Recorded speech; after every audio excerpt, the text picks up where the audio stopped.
Well, Jesse, welcome to the Greatest Horseman Podcast. So glad to have you here. We're here at the ATFO, and we just met this weekend. That's and right. We've got, for people who don't know what the ATFO is, that is the Appalachian Trainer Face-Off. And that is a yearly event for Heart of Phoenix Equine Rescue. And what it looks like is trainers foster these rescue horses. They work with them over a period of time, and it culminates in this competition where we have the opportunity to judge. And then at the end of the weekend, several of the horses get adopted out. So it's a pretty cool cause, and it's rooted in education and really helping to build strong trainers who are connected in the community, and also just furthering their horsemanship so that the horses that are placed in homes have a chance of having a successful partnership with their new adopted families. So thank you for joining me today, and it's been a pleasure to get to know you a little bit over the weekend. And I want to just start out by just diving into kind of your background, your origins in horses, where you're from, that kind of thing. Yeah. So I grew up in a little town called Galena, Ohio, and I grew up with my grandfather loving Western movies. And so I remember sitting on his lap and just watching the cowboys and thinking how cool it would be to go running, across the desert on a horse. And so, I was always drawn to the horses.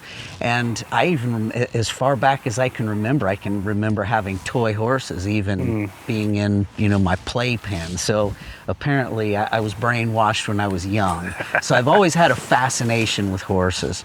And we grew up in a small town, Galena, Ohio. Okay. And, at a house that only had maybe, a half acre of property. So I lived in town. And I always, wanted a pony, and I would beg for ponies. And, I was just one of those obsessed kids. But, we didn't have anywhere to put one. My parents, just didn't want to get me a pony at the time. So they got me a dog. And they said, you can show your dog in 4-H. So I got the dog, and I found a 4-H club. When I got there, they had horses out back. And so I was always wanting to be with the horses. And they recognized that. They had 2 kids, and they had 3 horses. And so they were kind enough to let me ride one of the horses, use one of the horses, in exchange for just kind of helping out around there at times. And yeah, it was very kind. It changed my life, changed my whole life. And so, they took me to the 4-H meetings, they took me to the 4-H shows. I got to show at the county fair and use their horse. And I think I did that for a couple of years, and, kind of got established in the 4-H club. And some of the other parents agreed that they would help us out and just kind of let me have my pony, if my parents would buy me one, out at their places. And so my parents bought me a pony. It was like for $500, I got the POA pony, I got the saddle, the pad, the bridle, the halter, I got everything. Yeah. And she was a nice pony. And what was her name? Her name was Sugar. Sugar. Yeah. Oh, that was a big deal, And so I can't remember. I was probably, I would guess, 13 at that time. Okay. And so, I kept her at their places, and my parents ended up getting divorced. And so, that was the end. They sold the pony, and, got rid of my dogs.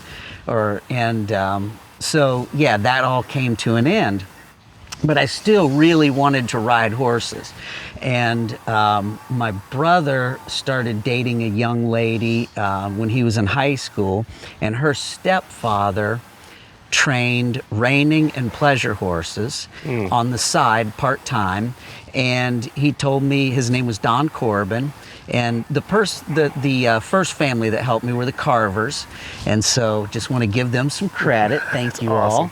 And Don Corbin was the father of the young lady that my brother started dating. Okay. And so he told me if I would come over and clean stalls and help out around there, that he would let me do some riding. And so I did that. And he let me ride horses, and his father-in-law raised POA ponies. And he had a couple of stallions and a bunch of mares. Really quick, for anyone who's watching, because we have a lot of non-horse people who watch, what's a POA? So a POA is a Pony of America, and basically it's an Appaloosa pony. And so he raced POA ponies. His name was Bob Lynham, and he told me that if I would start 3 of them under saddle, he would give me one. And so I had to be able to walk, trot, lope both directions, and back up. And then that was considered broke to ride. What a dream. Yeah. And so I did that with 3 of them. And he gave me this POA pony. And, I started it and trained it. And, I remember buying, Jack Brainerd had a book called Western Training. And I still have that book. I do too, yeah. I wore it out. I mean, I read it over and over. And, I taught that pony how to change leads, how to spin, how to slide, how to do everything. And he ended up winning the Ohio State Fair 4-H reining. No kidding. And so he was a nice pony. And so that's kind of how I got started. That is pretty cool. So it sounds like you've had a passion for horses, like, always, yes. Right? And I love that, you talk about, because this is a theme in horsemanship, where you got help, right? Because, man, the impact that we're able to have now to give back, right? Because people always helped us along the way, showed a little bit more attention, took time out of their day when they didn't have to, took a chance that you'd even show up and clean the stalls or do a good job. That's right. That's pretty powerful and pretty cool. And I know that now that you're involved in education, like that's your passion, that's your vocation and what you do. Tell me a little bit about that. So I am the trainer in residence at Asbury University. It's located in Wilmore, Kentucky. And so I basically teach horse training classes. And so we train mounted police horses, and we've just started a Western performance program and a Liberty program as well. And so we have a variety of horses and a variety of students, all at different levels, and they come from all over the world. That is so cool. So walk me through what that program looks like. So from like application to a graduate, because I think there's a lot of people who would be like, whoa, there's like it's an equine studies program? Yes. Okay. Like there's an equine studies program where you can get a 4-year degree and you actually get like hands-on, it's not just theory, but you get some hands-on training with these horses. Tell us a little bit about that. It's fascinating. My classes are all hands-on. And so actually school starts in 3 days. And so the students come in as freshmen, and for my classes, the very first class they would take is called Intro to Training. And so basically they would come in, they would use a school horse, and I teach them how to kind of push the buttons that are already installed in these horses, and I teach them about the theories of horse training and horsemanship. And so we start off and we do groundwork, and then the second half of the semester we would move into riding.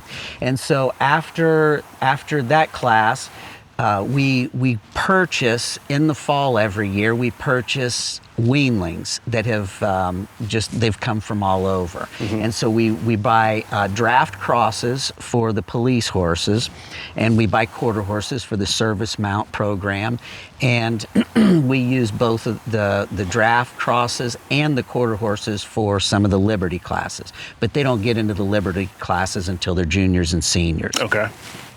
So they would be assigned at that point, technically as of January 1st, they're considered yearlings.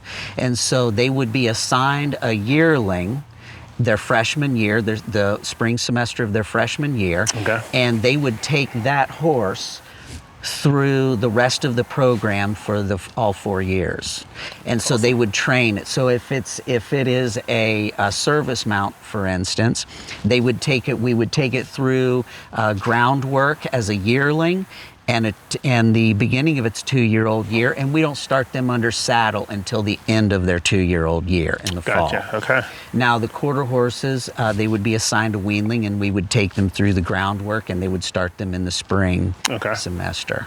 of the horse's 2-year-old year, and then they would go through the classes. Okay, that is pretty cool. What does that look like practically? So you have a student who's going through the 4 years, you're taking a horse, let's say it starts with at a weanling or a yearling, depending on what they're doing. You have like the classroom aspect, which is like the in-person stuff that they're doing with you where you're teaching. Is there like training between those? Is there windows and like what does that look like? Yes, so if you are assigned a horse, you're responsible for taking care of it every day. Okay. So you have to come out and feed it twice a day. You have to turn it in, 7 days a turn week? it out. Yes. Awesome. You have to put it in its stall if the weather's, if it's hot outside or if it's raining, storming, whatever. You bring it in. You're responsible for feeding it, cleaning its stall. You have to work with the horse at least 5 hours a week. Okay. Outside of the classroom time. Awesome. And we have clinics throughout the week, and so there's a lot of responsibility. That's awesome. That comes along with accepting the horse. That is really, really cool. What does the application process look like? Is that like a standard university application? Yep. And then, do you get to be a part of like that selection process of who gets accepted? What does that look like? No, but we do have a gating system. Okay. So there are also riding classes that the students take. They can test out of certain riding classes, if they're experienced when they get there, so they can test out of certain riding classes. And so they have to be able to ride at a certain level. Okay. In order to be able to start a horse under saddle, just for their own, well-being. Got it. Riding young horses can be dangerous. Sure. And so, but if they don't have a lot of experience, we do have riding classes that they can take and learn how to be a better rider and get prepared to start the horse under saddle. So it's like I had to take remedial math in school. So it's like you take some remedial courses to get caught up. Sure. Fascinating. Yep. Very cool. And then at the culmination of everything, you've got a student who's been there 4 years. Is there like a test? What does that look like? Like how is it determined that they've done a good job with this mount? So we still have midterms and we have finals for the horse training classes. And, they have to be able to keep up or their grades are going to be reflected. Okay. And so it is, that's basically what they have to do. They have to be able to keep up and so that their grades don't suffer. Are you as tough as a grader as you are a scorer at the judges' table? Yeah, I'm used to being the cupcake in the judging, but now coming here, I'm the one that's being kind of hard on people. But yeah, I and it's always surprising, when students are intimidated by me because I don't find myself to be an intimidating person, but I do take it very seriously. Absolutely. People wanting to learn because I think it's important to educate people and horses. I want to see people have a good future, and I want to see the horses have a good future. And I firmly believe that a well-trained horse will have a good future, or it's more likely to have a good future. And so, I do take educating people and horses seriously. That's awesome. That's pretty cool. You mentioned you guys have like students from all over the world. What's like the furthest place that a student has come from? Oh boy, I might have to think about that. So it's a Christian university. Okay. And so a lot of the students grew up in missionary families. Okay. And so it's not necessarily that people are from different parts of the world, a lot of them, but a lot of them were with their parents doing mission work in different parts of the world. So they're really all over the place. Very cool. That's awesome. Very neat. Very cool. So let me dig in a little bit to so once a student leaves the program, what's the typical trajectory of that student's career? What are they doing? What are a couple of examples? You don't have to call specific names. What does that look like? So for the training, it's an emphasis that I teach. And so, a student that graduates with the training emphasis, they might go out and go to work for someone, and they go out with the experience of being able to start a horse under saddle. Okay. And we take our time doing it. Obviously it's a 4-year program, and so I have students that a lot of them go out and, they teach people riding lessons. They go out and teach other people how to train horses. They go out, some of them compete, especially the ones that maybe go through the program with their own horse. Okay, gotcha. And I always think it's a great idea if you can afford it to take your own horse through the program, because once you leave, you actually have the horse and you can show people, no matter where you live, you go back to your home state and your hometown, and you can do liberty work with this horse. You got your demo horse, sure. Some of them can ride it bridleless, some of them can do reining maneuvers and, Western dressage maneuvers. And so to be able to take that horse with you wherever you go and come to local events and show people what you can do will help you get business. But, some of them go to work for other horse trainers and, just kind of learn from them, continue to learn and go out and compete. Some of them teach, some of them some of them just get out of the horse industry altogether, just like you would in, with any degree. Not everyone uses their degree. I don't use mine. Right. And so, but that's where, some of them go.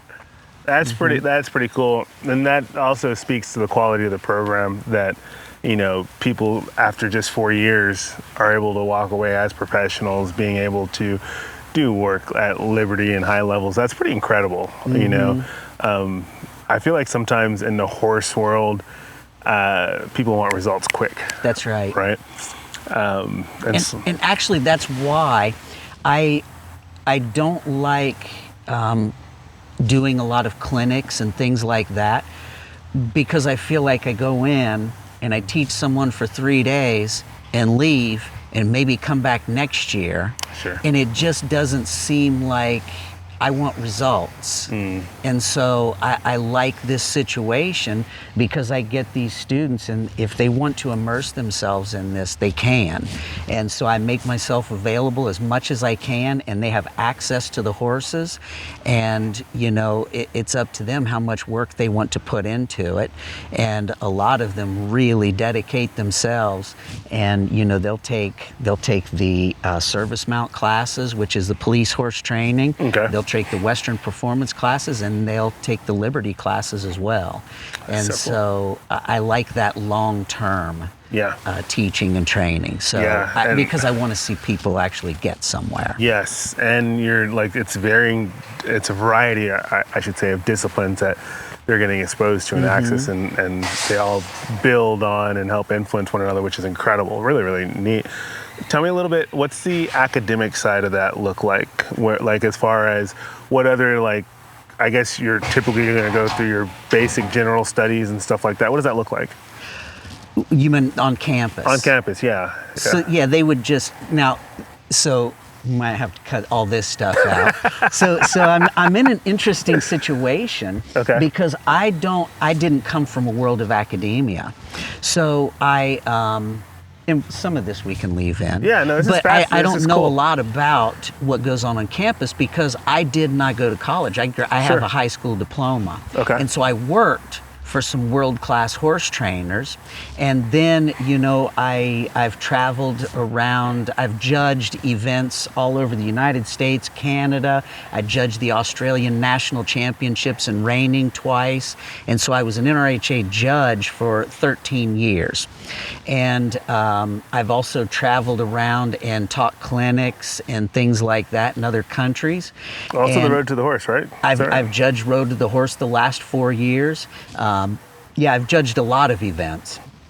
And so I don't come from the world of academia. So my title is trainer in residence at Asbury University. So it's kind of like an artist in residence. Sure. I'm considered an expert in my field, and I'm qualified to teach these classes. And so I'm a little bit separated Okay. from campus. Okay. And so I don't want to speak about something that I really don't Got know it. Absolutely. that much about. Absolutely. That's pretty cool, though, the way you're explaining how that works. And that's neat because, I mean, how else in horsemanship do you find like an expert, right? So, I mean, there are, I guess, some PhDs that are Right. that are riding horses, but that's pretty cool. That's pretty neat. Now, how long have you been at the university? So I just finished my 10th year and I'm starting Wow. my 11th year. Wow. And tell me a little bit about the growth, because I know when you started the program. You started there at the beginning of the program. Is that correct? The program was already established when I got there. Okay. Harold Rainwater Okay. started the program, and Harold has helped me out a lot.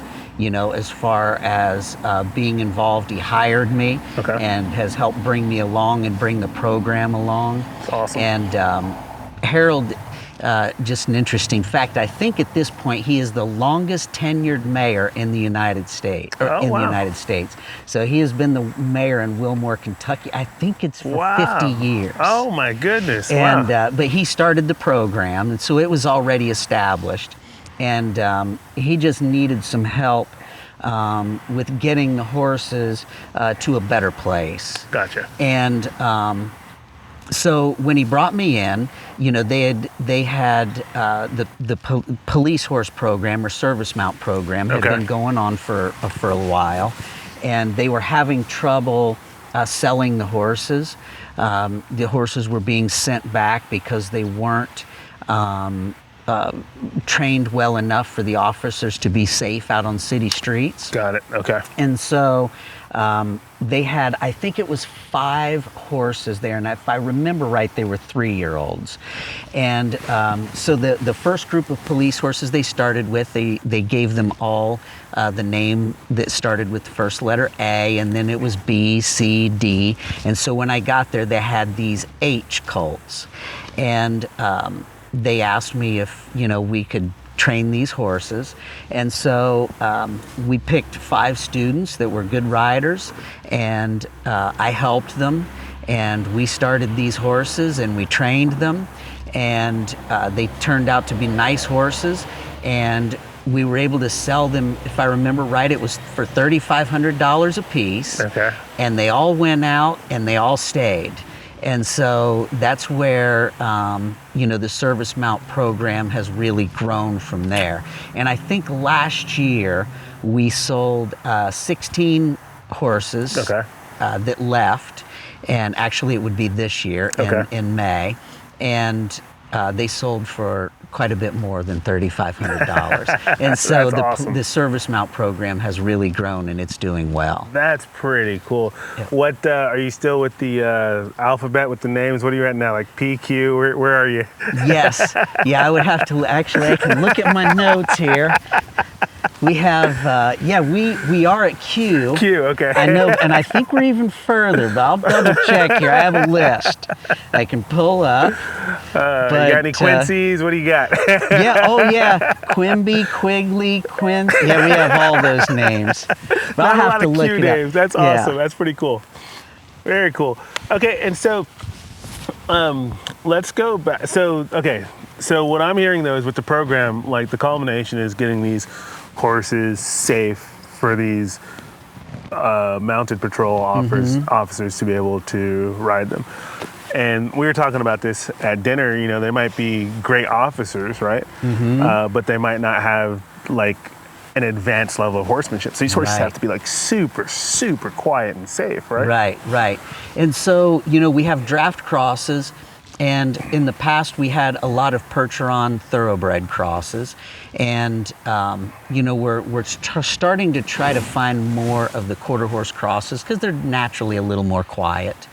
But we have to do a lot to get them prepared for the police officers to ride. What's your favorite So what quarter horse? What kind of draft do you like crossing with? I personally, recently, the Belgians that we have some Belgian quarter horse crosses, and they have been really nice to train. That's awesome. Easy to train, naturally quiet. They're easy keepers. Really like those. Love it. That's but awesome. We're also looking at some Percheron quarter horse crosses this year. Yep. Awesome. And so, yeah, there is a lot that goes into preparing them for the police officers. But,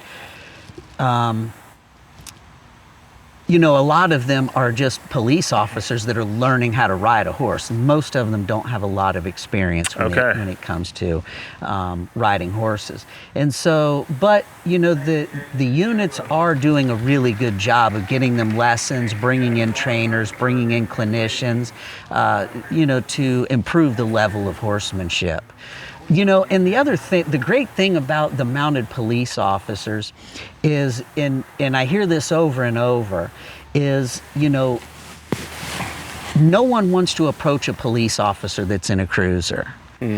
But when you ride a horse through the town or through the city, everyone wants to come up, pet the horse, so they get to interact with the public a lot. So That's public cool. relations are great when it comes to mounted police officers. And so going through, you know, the towns, and, you know, some of them hand out like almost like a baseball card that tells the people so about the neat. horse, or little coins or things like that. That is so cool. So people get to know the horses, and you know, in their communities they actually know who the horses are and their names, and they can collect these cards, and they get to know them, which is, I think, is really cool. That is fascinating. That's a really neat way to connect with the community in a way that's meaningful and memorable. That's awesome. That's awesome.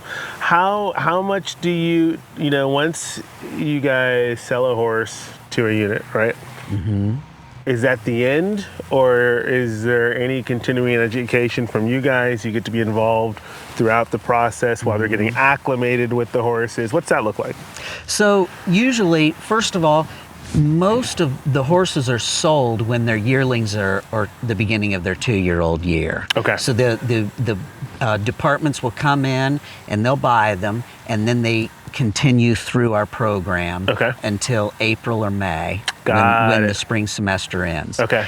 And the horses go all over. I mean, we sell them in Vancouver, British Columbia. We've sold them to, you know, departments in Nova Scotia. Wow. And all over the United States. Okay. And so they usually, once they go out, you know, the departments usually have their own trainers and clinicians and people that help them with their horsemanship. Okay. And so they don't usually come back to Kentucky. Now, we do have some students that work for police departments as trainers. Okay. Okay. Very cool.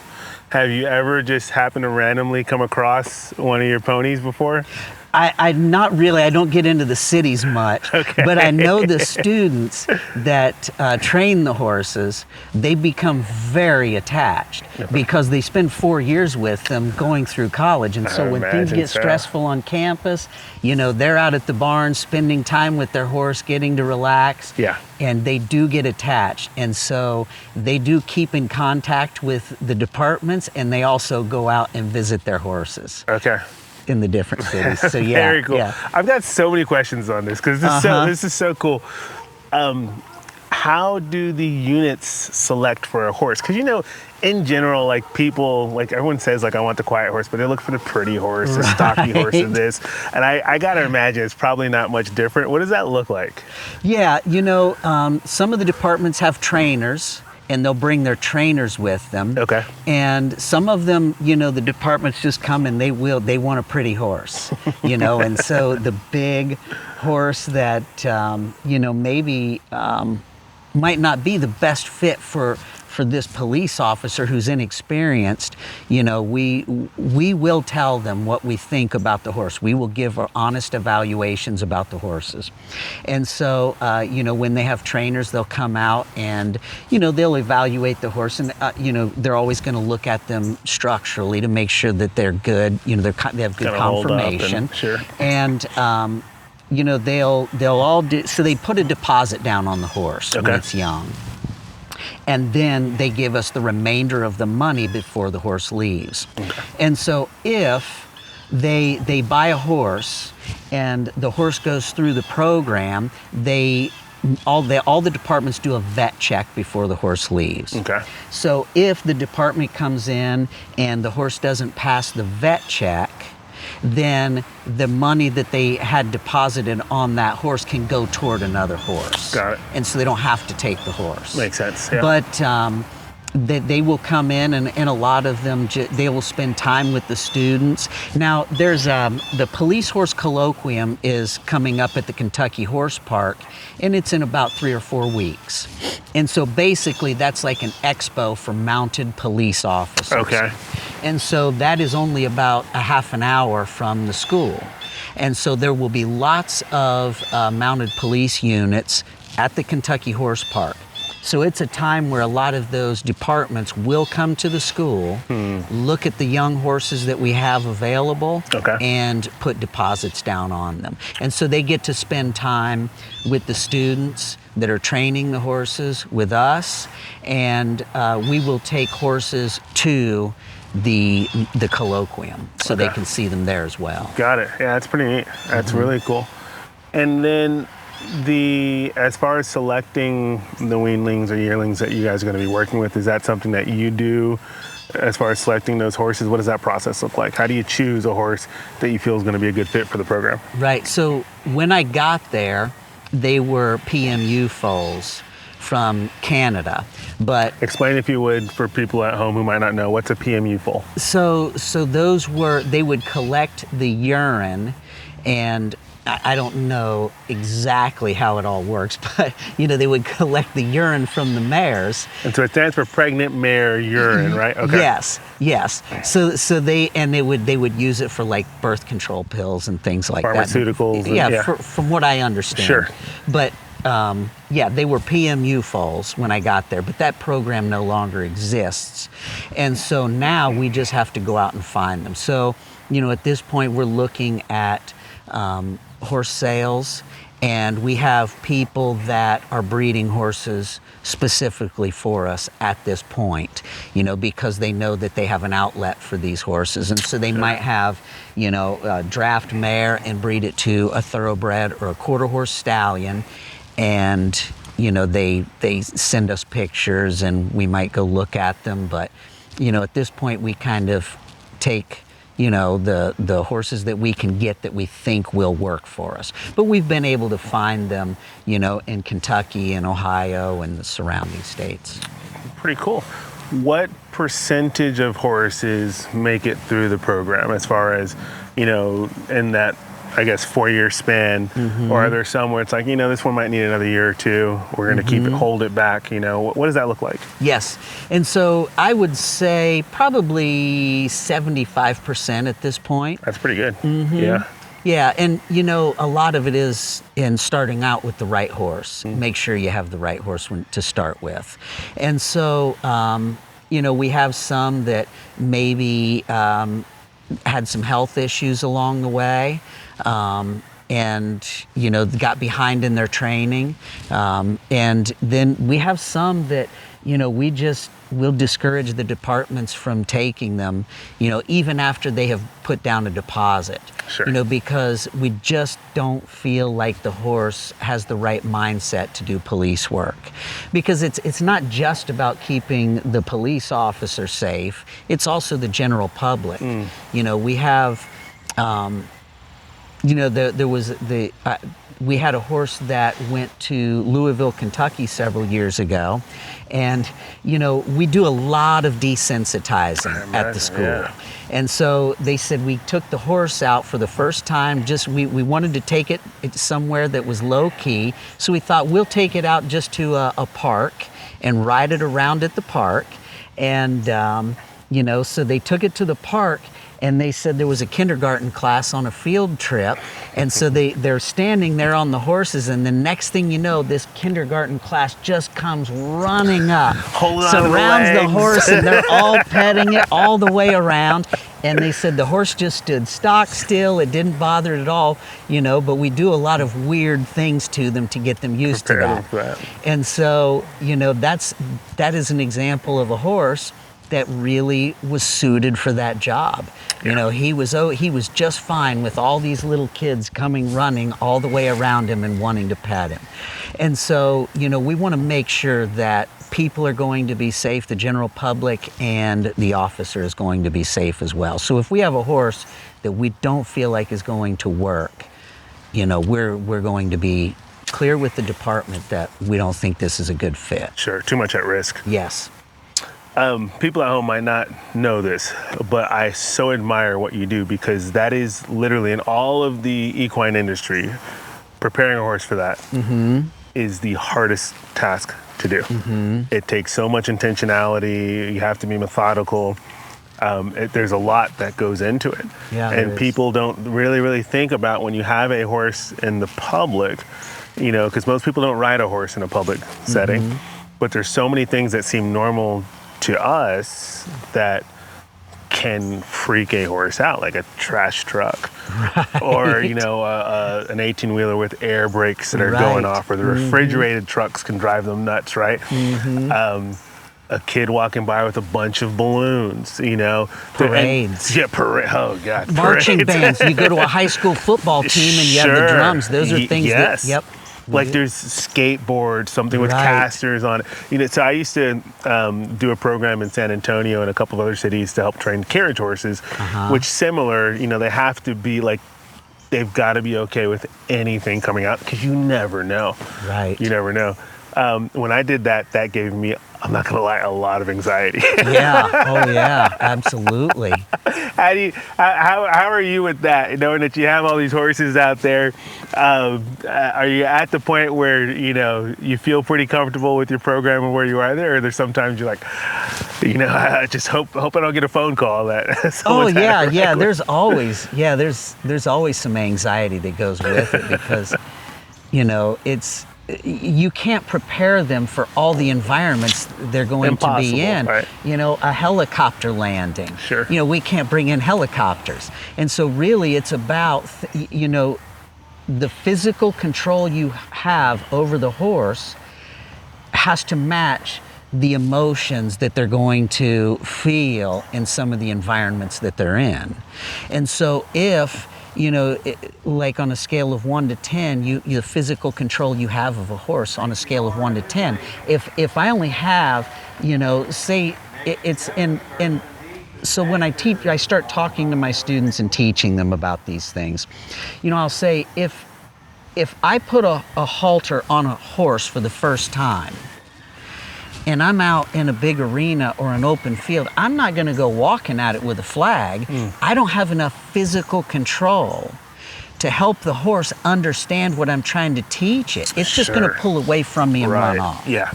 And so you have to get a lot of physical control of the horses, so that when they come into these situations where they're truly scared, they'll still listen to you.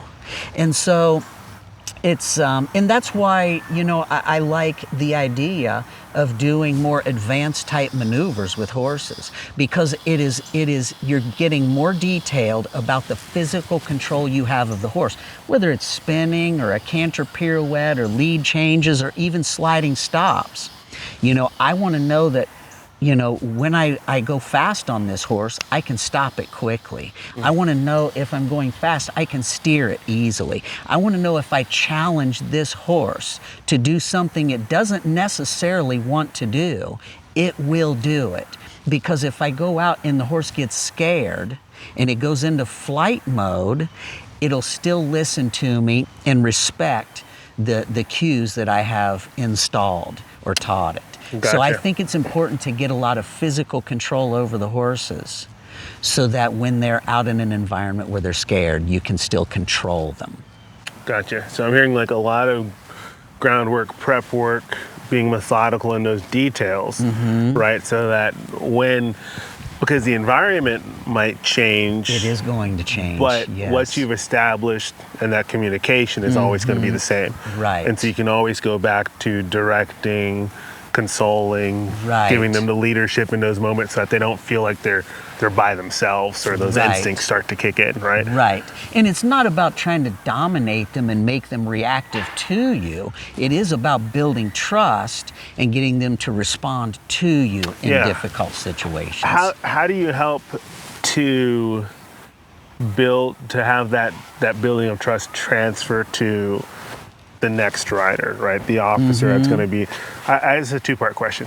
So. And that can be a challenge right there. Okay, yeah, let's start with that one. Yeah, talk about that. And that is one of the challenges that we face because, we have a program and, it's training a horse is building a common language with that horse. Sure. And so the way that we do groundwork is specific.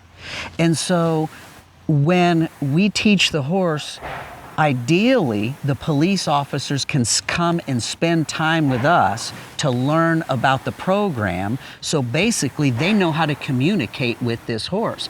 Because if the horse learns a certain program, it's like learning a language. And so if they leave and they speak a totally different language, it's going to get confusing to the horse. Sure. And then when a person gets frustrated and the horse is confused, the emotions start to take over and things can go downhill. And so, we try to be clear in our communication with the horse. And, we have to be respectful of the horse and its emotions, get them out of their comfort zone, but not so far out that they're terrified. But it's just like a person, expanding their comfort zone and doing things that they don't necessarily want to do. But in the end, they're better off because they've done it. But, you wouldn't take someone that's afraid of heights and, throw them out of an airplane with a parachute because it wouldn't go well. Sure. You have to build up to those things. And it's the same thing with a horse. Yeah. It's expanding their comfort zone, but still being respectful of what they can accept. That's awesome. What do you look for like a horse that you in your mind is finished, ready to do the task at hand, pack that rider and be okay? If you can list maybe a handful of things that are critical that you've got to see before you have that sense of certainty and confidence that horse will do well. And so I like to think about, I want the horse to be able to stop really well.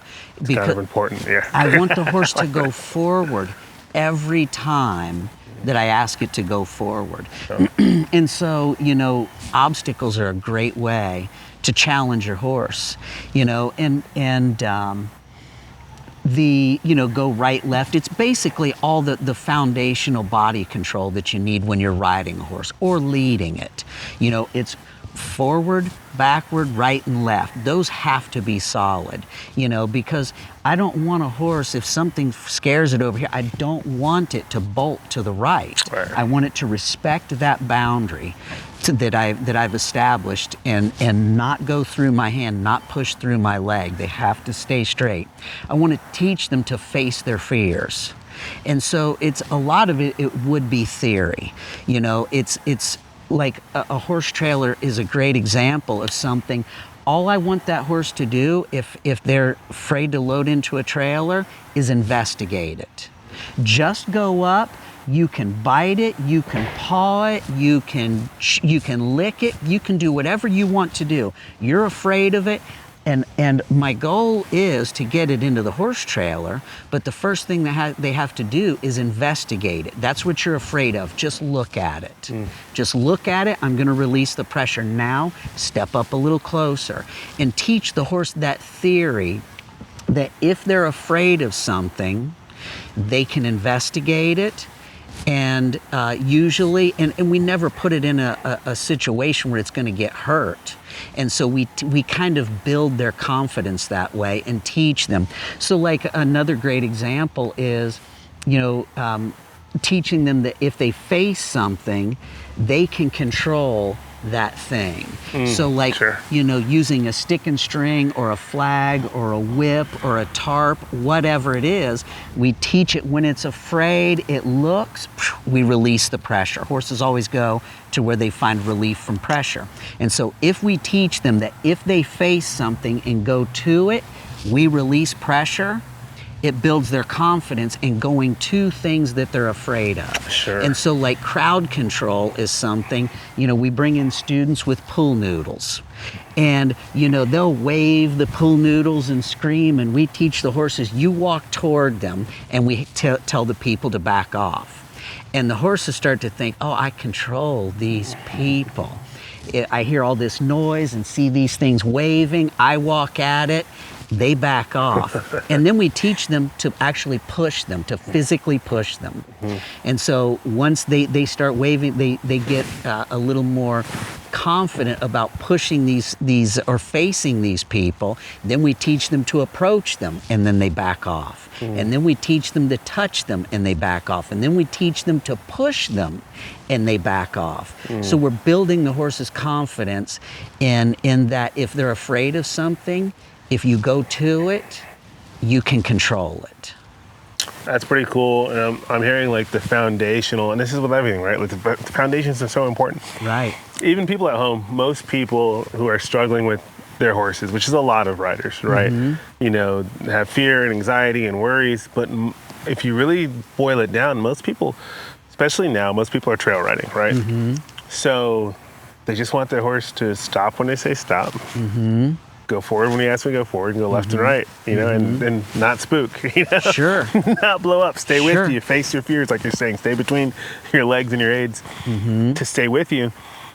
And when you explain it like that, it really makes it breaks it down into steps and simplicity, because I feel like sometimes people bite off way more than they can chew, and not people, all of us, we have a tendency, right, to do that. We're looking at the big picture instead of breaking it down in like simple steps that we can work on, build repeatability, confidence, be able to replicate it, and then move on. Right. So that's so powerful.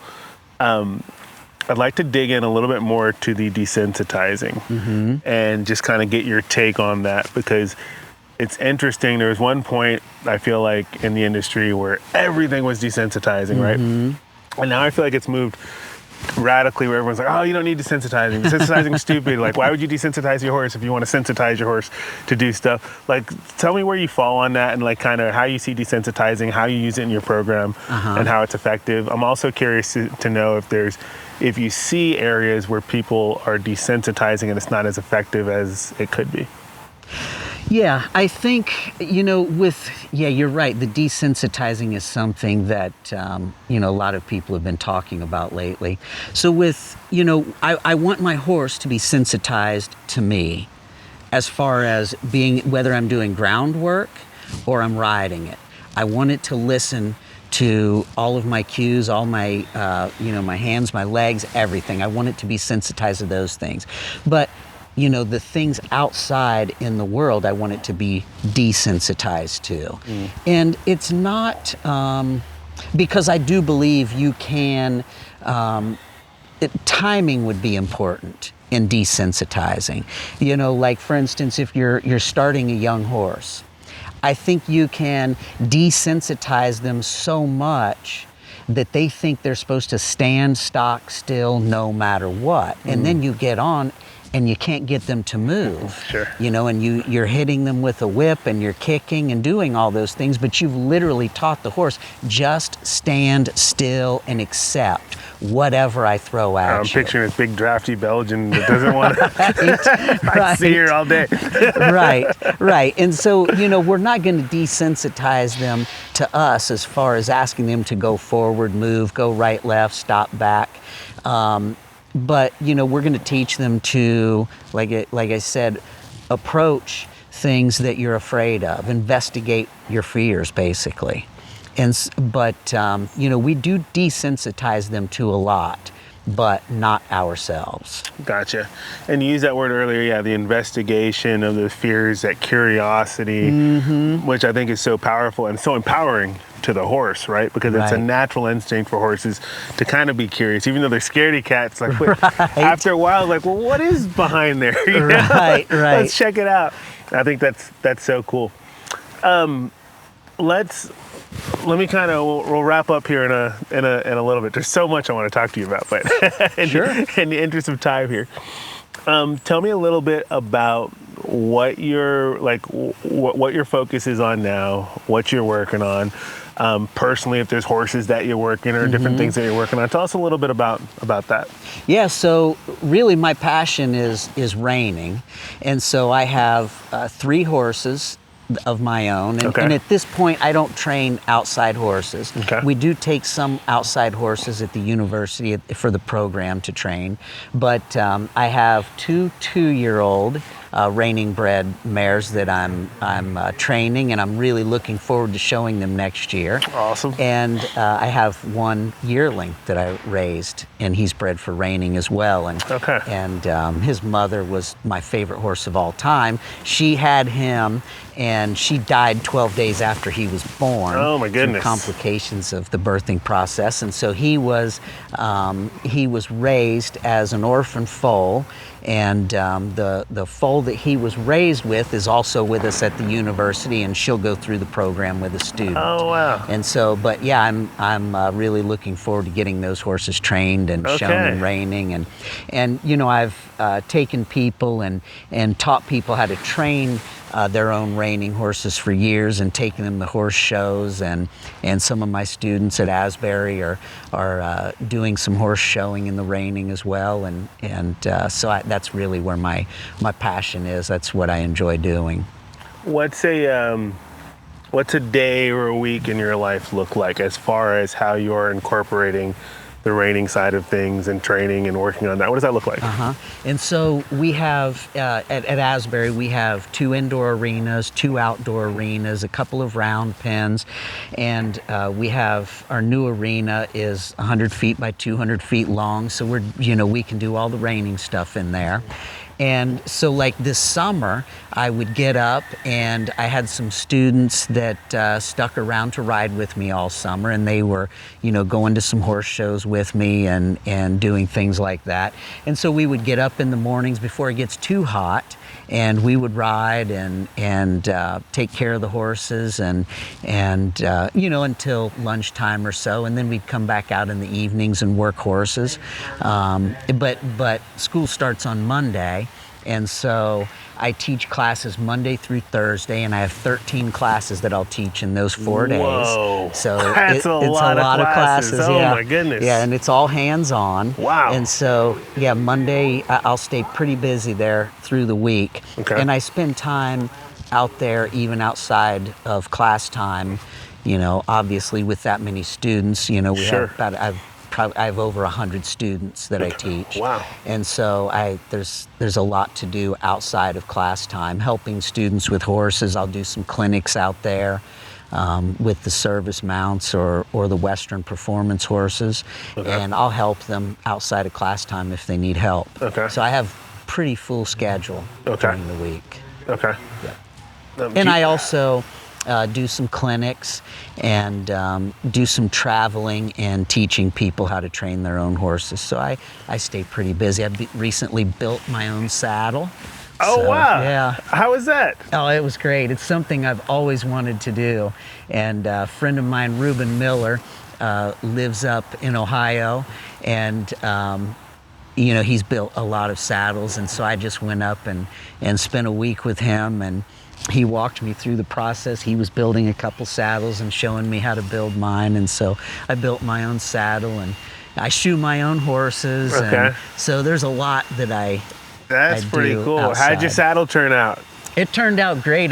You can go to my Facebook page and see it, Check Jesse it out. Westfall, or my Instagram page, and I have pictures of my saddle on there. Oh, It's a lot cool. of Yeah, I fun. need to check that out. That's awesome. Very, very cool. With the reining, because you're really shooting towards some goals here, right? Mm-hmm. What does that look like as far as finding time to train? Is that something where, you know, you don't really have to find time because you make time and it's something that you're just like, you know, first thing in the morning, like I'm getting after it? Mm-hmm. Or is it something that, you know, like real talk, is it like a struggle with everything else that you have going on to kind of make that work in your world? What does that look like? Yeah, it can be a little bit of a challenge during the school year, but I just find time around my schedule to be able to ride my horses. The great thing about being at the school is that it's like being at a horse show 5 days a week. Okay. You know, there are always people around, there are always horses. My horses are used to so traffic. Cool. Yeah. It's, you know, there are horses being ridden everywhere, you know, That's outside awesome. on trails, in the arenas, the round pens. You know, there's a lot of activity happening. And so my horses get used to a horse show type of an environment. I'll ride them during class time. You know, like even my reining horses, you know, we'll have obstacles set up like this, you know, in the arena, and I'll ride them through obstacles, and they get used to those, you know, bridges and tarps and cowboy curtains and all those types of things. Yeah. And so, you know, they usually don't get bothered by much when they get to the horse show. They're used to that environment. And so that's a great thing, you know, that I can take advantage of. But I find time outside of my class times, and sometimes it's in the evening, sometimes it's in the middle of the day, sometimes it's first thing in the morning. Okay. You know, that I can train my horses. And the great thing is, you know, since I'm not training other people's horses, if it takes an extra 6 months, it takes an extra 6 months. It's okay. Gotcha. You know, I don't have to press, you know, and I can show my own horses when I feel like they're ready to show. Got it. What's a training session typically look like? And like, you know, like right now where you are specifically, what are you working on? And then also, like, how long does a session last? Mm-hmm. And so I have just the two 2-year-olds that I'm riding right now. And, you know, I might just go out and ride them for a half an hour. I'm working on the basics. You know, I think that mastery of the basics creates excellence. And so I'm working on a lot, you know, hip control, shoulder control, you know, steering. I'm very specific about everything I do. In the end, you know, both of these horses, I want to be able to do reining with them. I want to be able to do bridleless riding with them. I want to be able to do liberty with them. I want to be able to do, you know, if I want to do obstacles, you know, come to an obstacle competition. I want to be able to do anything I want to do with it. So I don't want him to just be a reining horse. So, you know, I work a lot on the basics, but, you know, starting the spins and, you know, starting to work on some sliding stops, the hip control and, you know, lead departures and, you know, starting to put some things in place to get my lead changes where I want to get them. You know, one of the horses I had, I bought her as a yearling last year, and so, you know, I started her earlier this spring. The other one I just got the end of July. Okay. And I bought her, and my friend in Ohio, Monroe Miller, had just put just a few rides on her, and then before I bought her, so she really didn't get started until the end of July. So okay. She's pretty green. Okay. You know, I'm just kind of teaching her some of the basics as well. But with my traveling schedule, she's been to 6 different facilities. Wow. in about, you know, 6 weeks. Wow. So yeah. She's well traveled already. You get exposed to a lot. That's awesome. Right. So you're working on several different things with these horses. Do you focus on the reining training and then we'll start doing some liberty work, or are you doing it in tandem where it's like, how does that work? What does that look like for you? So that's a great question. So I start with just some of the basic groundwork, and then I really like to get through a lot of my reining training before I start with the liberty, because, you know, I want to teach a lot of draw when I'm doing my liberty work. And, you know, if they come out and they're young and they're fresh and I want to just kind of put them on a line and work them a little bit, you know, I want them to be able to get out and blow off some steam, whatever, even in the round pen, you know, whatever. I want them to be able to get out and move around. When I really if after I get them to a certain point where I feel like even if they're really fresh, I still have enough handle on them that they'll be okay to climb on and ride, that's when I'll start doing my liberty work.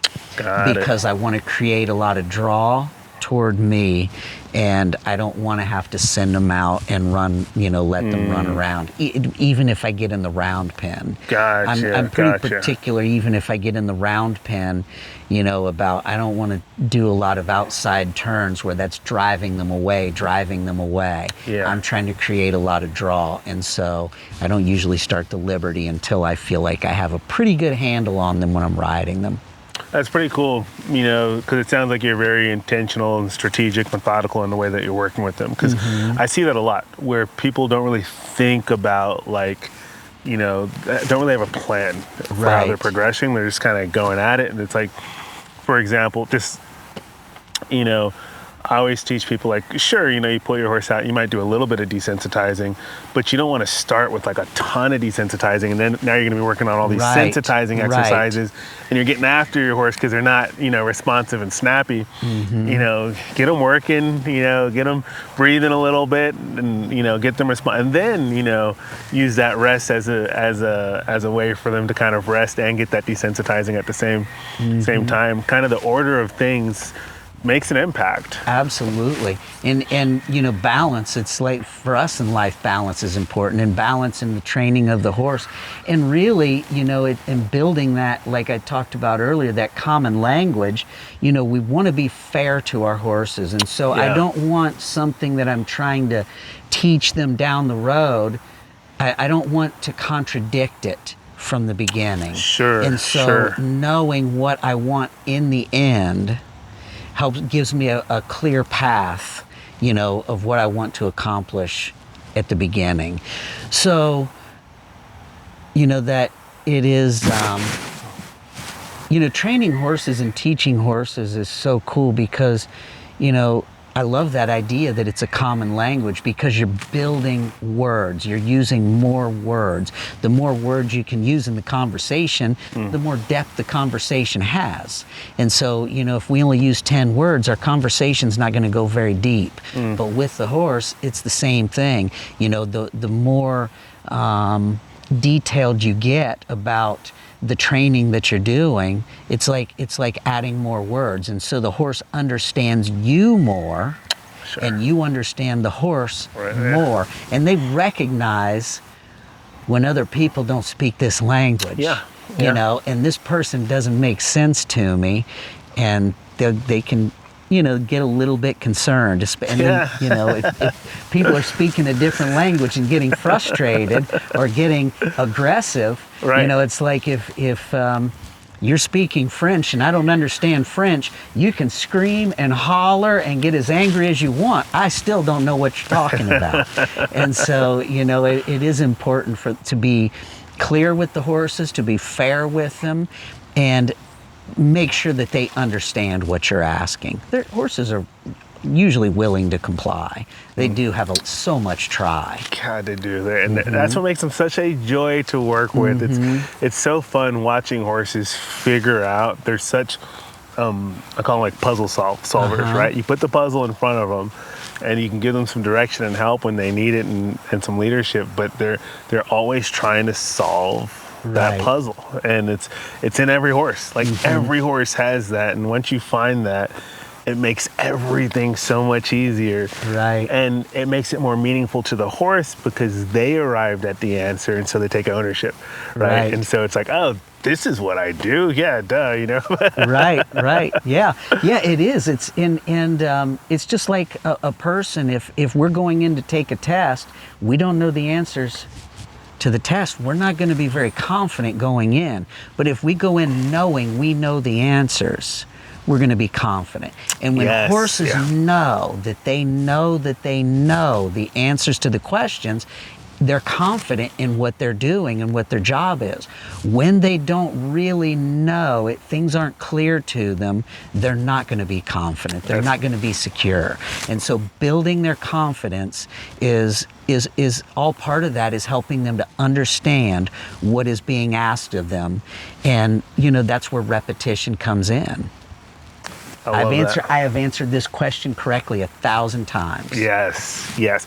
My friend Lynn Baber, she's a world champion out of North Texas, and she says, I'm going to botch the way she says this, but she says basically, if I could tell you what horses are thinking most of the time, most horses are thinking, tell me what to do, and I'll do it. If you just tell me what to do, I'll do it. And the more you can tell them what to do and they understand what they're doing and they know what you're actually telling them to do, the more confident they become. Right. Yeah, it's like, for here, the horses, well, for some reason, they like for me to walk through this cowboy curtain, so I walk through the cowboy curtain. They like for me to walk through this water, so I walk through the water. Do it. Yeah, that's what they want me to do. Well, Jesse, this has been a ton of fun. I really enjoyed getting to know you a little bit over the weekend and hoping that we can have more and more conversations, get to know each other better. You invited me the other night to come visit you. I'm going to take you up on that. Absolutely. We would love to have you. It would be so cool. I am fascinated by what you do. It's absolutely incredible. So I appreciate how you contribute to the horsemanship and the horse industry, but particularly developing horsemanship, because I think that's so important. Yeah, well, thank you for having me on your show. I appreciate it. It's been great to get to know you as well. You as well, Jesse. Yeah, thank you. Thank you.